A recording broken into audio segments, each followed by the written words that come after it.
Hey guys, so yesterday I went and saw the new thriller, Bad Times at the El Royale.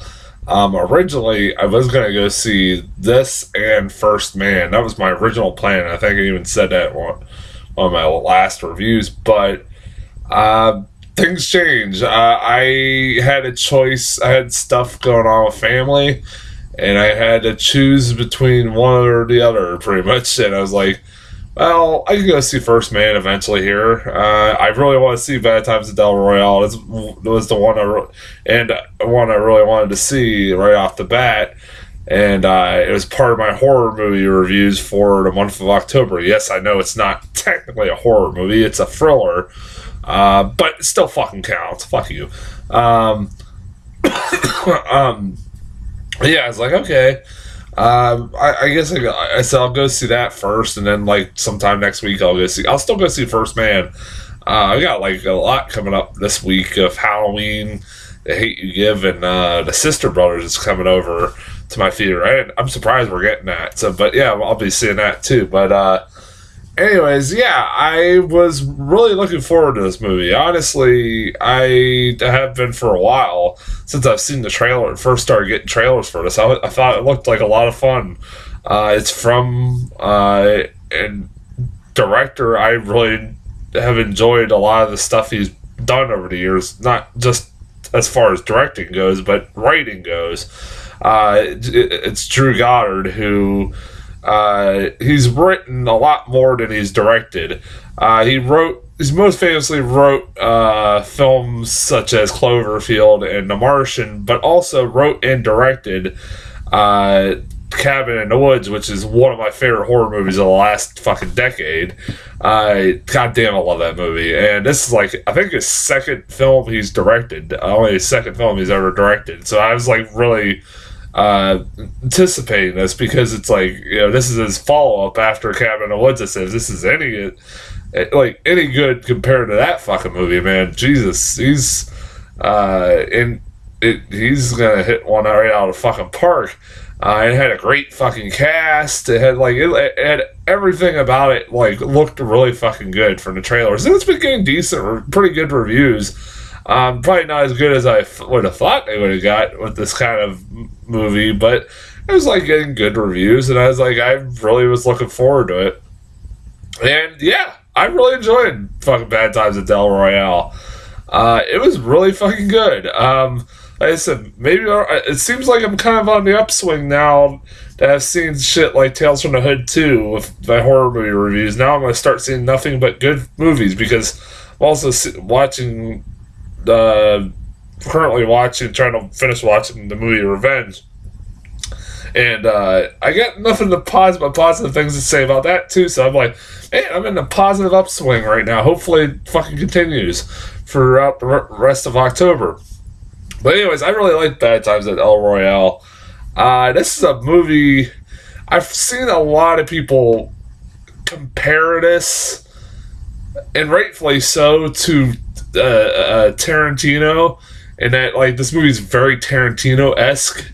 Like this is like kind of a tribute to like a Tarantino film. Like this is, and they're not lying. This is a movie that seems like something that would a Tarantino would have made back or hell.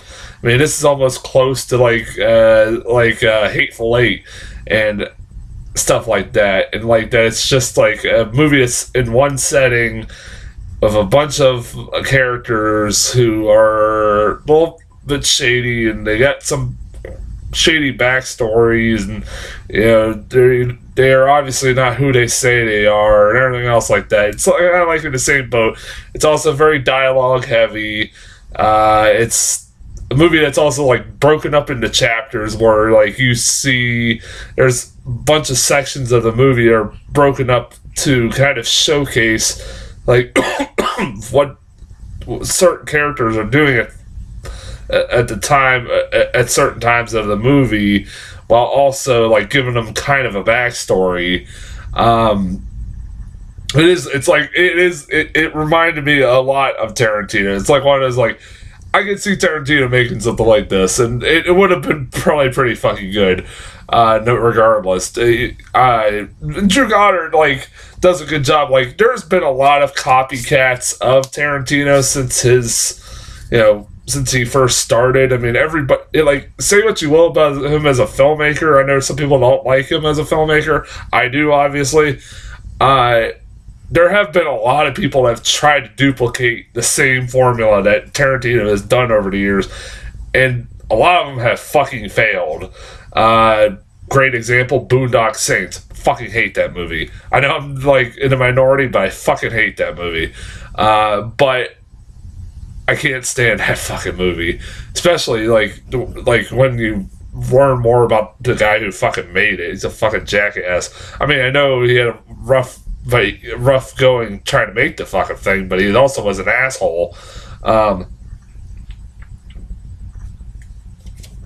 There's a reason why he don't make any movies in Hollywood anymore. But anyways, yeah, there's been a lot of people that have tried to duplicate it, and there's been a lot of bad ones, but there's been some good ones, and this is one of the good ones. Like I said, this is not a complete ripoff of something Tarantino would do, and it's a tribute to something that Tarantino would do. It does it really well. The performances in this movie were great. You got fucking a lot of great actors. I thought the best performance of this whole movie, I thought the best character in this whole movie that got was the most three-dimensional was Jeff Bridges. What a fucking shock. Jeff Bridges is a fucking great actor. I mean, what else is fucking new? He was really fucking good in this movie. You get the most backstory, most of an arc with this character that he plays. As he's this guy who, you've seen the trailers. He comes to the hotel dressed up as a priest, and everybody believes he's a priest, but obviously he is not. It involves basically, from what you gather from the trailer, he is some kind of bank robber that a bank heist kind of went wrong, and he just kind of, not without getting too much spoilers, he was involved in a bank heist that went wrong. He spent 10 years in prison, and he's starting to lose his mental capacity because he's getting Alzheimer's and shit like that. And he comes back to this hotel where the money that they took from the heist is supposedly stored, so he's trying to find it. And it's a really good damn... You spend the most of the movie with him. Even though everybody gets their time to shine, he really is the main character in this movie, and that was a great choice because he is one of the best characters in this whole fucking movie. Him and Black Lounge Singer are the two main focuses of this movie. Their relationship and everything is pretty much the main focus of this movie. John Hamm, another performance I fucking love was John Hamm. I thought he was fucking great. He was really entertaining, especially at the beginning of this movie when you're first introduced to him. He's just John Hamm, just being John Hamm, and John Hamm's best. It's fucking great. I really fucking when you're introduced to him, he's this guy who's a vacuum cleaner salesman. But then obviously you find out a little bit more that he really isn't a vacuum cleaner salesman. I'll just say that. I won't get into in doing that, talking about more of what he really is. It's kind of getting the spoilers, so I'm not going to say. But you find out pretty early on. He's not in this movie that much. I'll just say that right now. But what he is in this movie, he's a lot of fun. I really enjoyed him in this movie. Like I said, I like the main girl, or the Black Lounge Singer. I thought she was really good. I don't know if I've ever seen her in anything before. I was almost when I first saw the trailer, I thought that was Jennifer Hudson because she was singing and had a pretty goddamn good voice. And I was like, nah, it's not Jennifer Hudson from what I've been told. It's damn it. But Sorry, my throat's been still, like I said, I'm still recovering from being sick. Like a week later, Jesus Christ. You get. I liked also the guy who was running the young kid who was running the hotel. Honestly, he was the character I kind of felt most bad for, because like all this horrible shit's going on, and he's just trying to run his hotel. Like, but then you find out he's involved in some seedy shit too, and but he's kind of forced to do a lot of this seedy shit, and it's like his hands are tied. Like it's one of those, like, I don't want to spoil too much about it without getting into spoilers. Chris Hemsworth too's in it. He's in this movie for probably about the last 30 minutes. There's a reason why he wasn't in much of the trailer. I like Dakota Johnson. She was really good too. I like that. She gets a lot of time too, and she was pretty good. Like, this is better. I like her better in this than fucking 50 Shades of Grey. I don't watch many of her movies, so like, I don't see. The only other movie I've really ever seen her in was fucking 50 Shades of Grey, and like I said, this is a lot fucking better. From what I've seen every so often of her, like, she's not a bad actress, and she's good in this. For a while, like, she seems like she's the villain in this movie, but you find out she's not really the villain in this movie, as you find out as the movie goes on. Like I said, Chris Hemsworth pops up 30 minutes into this movie, and he has this is a really goddamn interesting performance by Hemsworth. This is like different from anything he's ever done. He's like this chilling. This is getting the spoilers, but again, getting the spoilers a little bit. But he's like this cult leader that's like Manson-esque. It's supposed to be like a Manson-esque character, obviously, but a lot better looking than Charles Manson. I was like, at first when I was watching, I was like, is he trying to play Charles Manson? I said, that would not work, because Manson was not a good-looking man. It's Chris Hemsworth's way too good-looking to play fucking Charles Manson. And he's not supposed to be, but he's supposed to be a Manson. And this movie's taking place, I think, in the late 60s, during events of this movie. And, like, he's pretty chilling in this movie. There's some really fucking intense scenes in this movie. Like, the scene where he's playing roulette with some of the characters, but at the end of the movie is really fucking good, really intense. There's a scene where Dakota Johnson's walking through what are like see-through mirrors, two-way mirrors. That's a better way to describe them. Two-way mirrors, and she's pointing a gun at the lounge singer, and lounge singer doesn't know about it, and she just keeps singing. It's a really fucking intense scene. I don't want to spoil too much about it, but that was a really good. Like, there's some really good, tense, dramatic scenes in this movie that kept me interested. Like, goddamn, like in this movie, like, for the first half, like, it's really fucking unpredictable, because like, people do die, like, in this movie. Like a lot of main characters do die in this movie. There's a main character about half hour into this movie that dies. Like, you're like, holy shit, I didn't see that coming. That's that was kind of unexpected, but as like one of the main actors too. I like that about a movie, when they have the balls to kill off a main character who's played by a big name actor.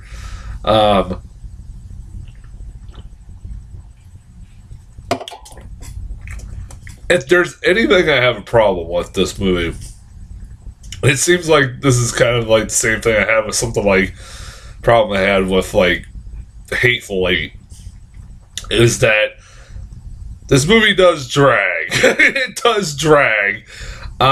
This movie could have had 20 minutes cut off of it, and it would have been fine. I was trying to figure out like how much this movie could have been cut out, and this movie would have been fine and had pretty much the same thing. I'm going with 20 minutes. This movie's 2 hours and 20 minutes. It did not need to be 2 hours and 20 minutes. It could have been 2 hours and it would have been fine. Maybe even a little under, but still, it was like, it was there's a point towards the end of this movie when Chris Hemsworth pops in, and like it starts getting really Tarantino-esque, in that it's just monologuing by a villain, Chris Hemsworth, who's kind of the villain by this point, and he's just monologuing. It's like, to the point, it gets to a certain point where like, okay, let's get this movie wrapped up. It's like, come on. And then when the resolution finally happens, it's like, you could have gotten to this point really more quickly than it happened in this movie, without getting the spoilers. I mean, if it was that fucking easy, why didn't